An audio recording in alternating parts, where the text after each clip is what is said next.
Hey guys, it's me Mr. 250, and welcome to the Final Thoughts video for episode 8 of Umineko.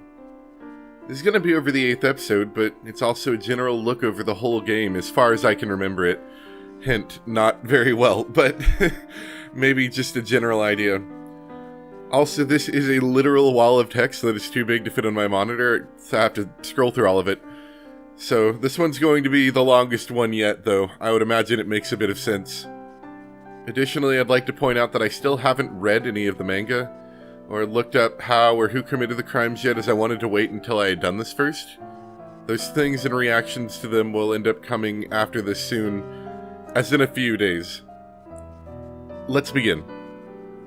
Episode 8 of Umineko is pretty much about Angie, and whether or not she's going to make the decision to believe that her family is still alive, or if they died on that island all those years ago. Whether they quarreled and fought until the very end, where the culprit Eva was the only one to escape alive, or if everyone is just missing, with them being somewhere ready to come home. The game started out fairly unconventional with a wild party and games for Angie to help her remember her family as a big loving group, who wanted nothing but happiness and fun for each other. I can see why Battler chose this goal, like the story, as his goal to get Angie to make the right decision. But I wonder if he went about it in the wrong way, because he later admits that, it's all an illusion that he's showing her, but it's for a reason. I'm wondering if maybe, if he told her about this, like she would have believed him. I don't know, it might have ruined the whole goal that he was trying to achieve.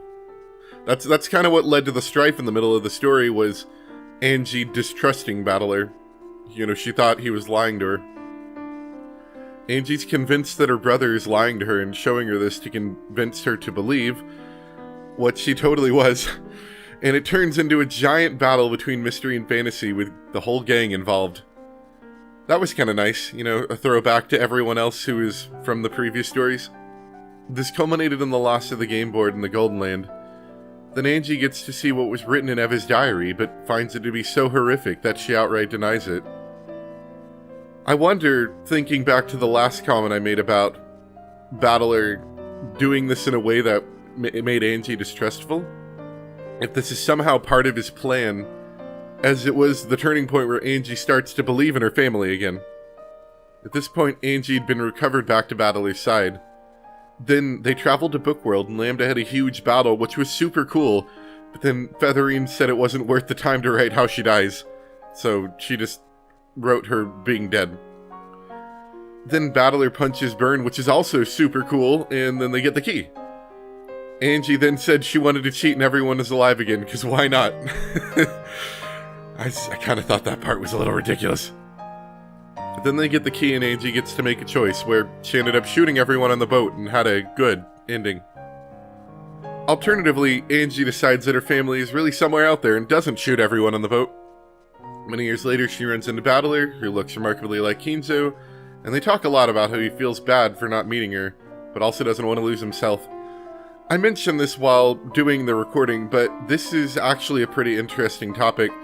It's the kind of thing that they go over in some of my favorite series, such as Steins Gate is kind of dealing with that. It's the idea that there's a battle inside your head that you might not be there the next day, replaced by someone else who lives in your mind.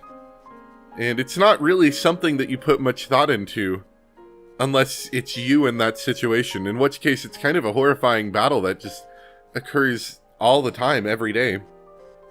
Then they have a wacky scene where their family's all there in the fake Rokenjima mansion. That was weird. To be perfectly honest, I don't really know what happened at the end of that story. Like, I didn't really get that at all. Overall, I felt this final episode wasn't really about Battler in any way, or even about the family. It was completely about Angie, which, like some of the previous episode, is completely strayed away from the ideas and main character at the beginning of the story. It's a weird thing, I've talked about it before. I don't feel that a lot of storytelling mediums attempt to do this. The idea of completely changing the flow of the story, different main characters, different goals and ambitions. But I think, since it's been done well, that it's an amazing story that really helps to hold your attention throughout.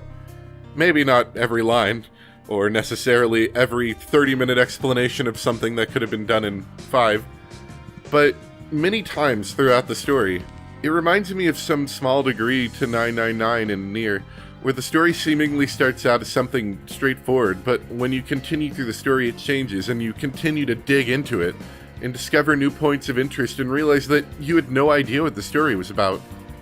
It's the kind of stories I've found the most enjoyable through all the Let's Playing I've done over the years. It benefits heavily from the long time that it takes to go through the story. For example, there is that point early on in the story where Beatrice started to, look like she was working on our side, coming back and helping Battler for a really large chunk of that episode. And then right at the end, they reveal the ruse and Battler's absolutely crushed.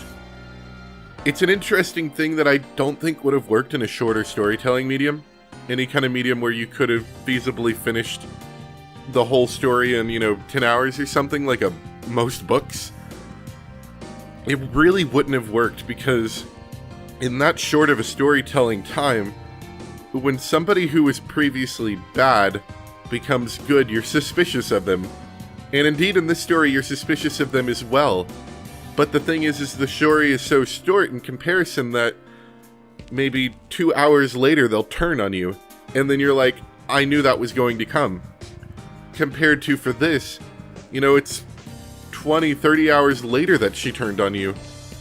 And especially considering how long it took me to do the story, that was like a month or probably closer to 2, to be honest, later that she finally turned on you. It's such a long period of time that I think it's something the human mind does, where you slowly start to gain trust for them. They keep showing you them being trustworthy and them having changed, and you slowly get used to the idea that maybe they're not bad. I think it's kind of interesting.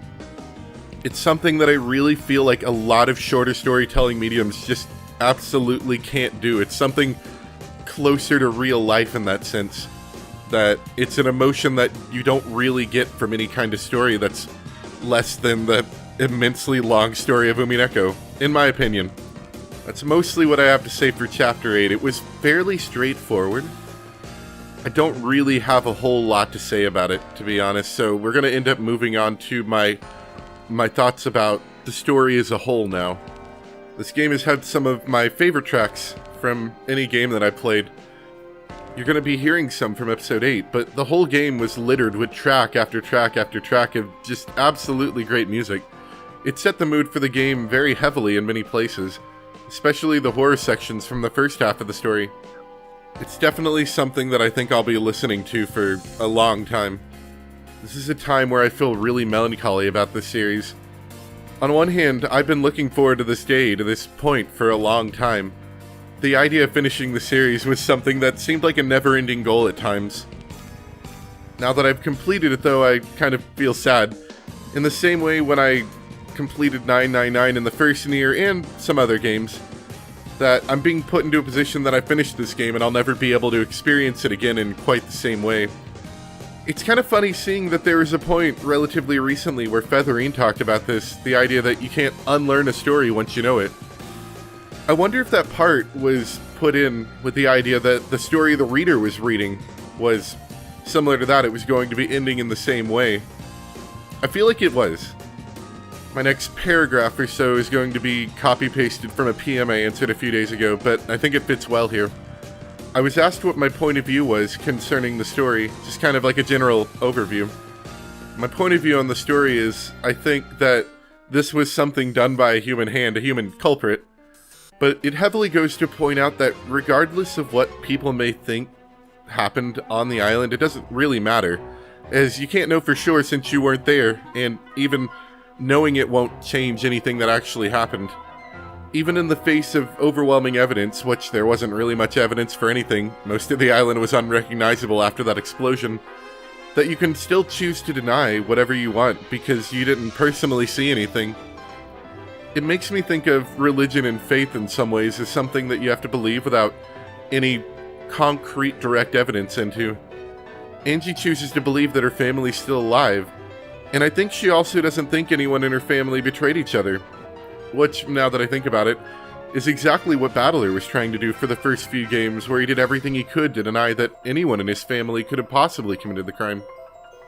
As for who the culprit is, I really couldn't tell you. I'm pretty dense about these things, and I usually end up having to have the answer told to me in a fairly straightforward way. I haven't figured it out myself yet, and I haven't looked up anything. I plan on checking it out after I finish this Final Thoughts video, but at this point, to consider is the possibility of multiple culprits. I can't remember if that was ruled out in red or not. Something with Shannon and Cannon is suspicious, and I'd like to figure out more about that. I never made it out alive, but doesn't necessarily need to be a murderer, but could have inadvertently helped out with the crime or have been somewhat associated with the crime in some way. Oh, this is actually kind of interesting. I actually got it wrong when I was thinking how long it's been that I've been doing this series. I thought it was almost 2 years. I thought I was at like a year and like, you know, most of the year.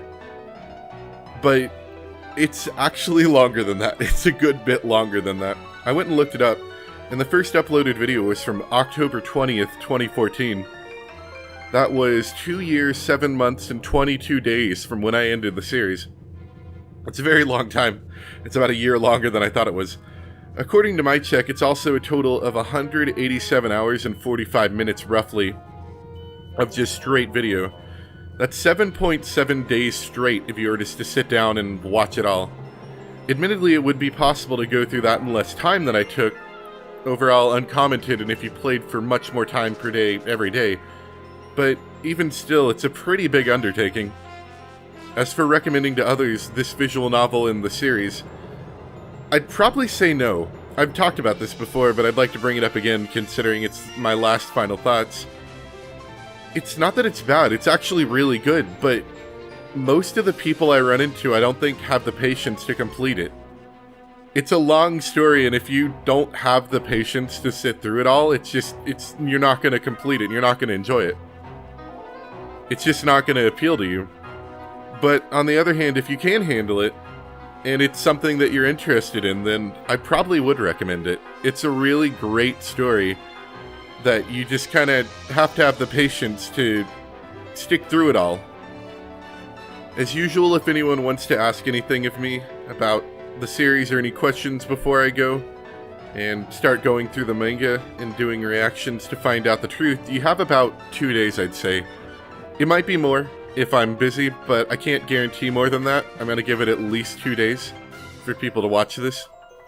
I also plan on waiting a few months before starting Higurashi, but I really want to be able to continue on to another adventure like this one sometime in the next few months. The exact time for that's going to depend on what I feel like is enough of a break, so just keep a lookout. I hope that most of you will be willing to hang around until Higurashi and might enjoy some of the other stuff as well. I said it before at the end of the stream, but I really appreciate everyone watching and listening over the years. It means so much to have this community of people watching and conversing with me about the story, and I'm extremely grateful. I remember when I was considering doing the series, at a much smaller following at the time, but it got a good bit of attention due somewhat in part to being the first blind Let's Play of Umineko that was done with the intention of being completed in full.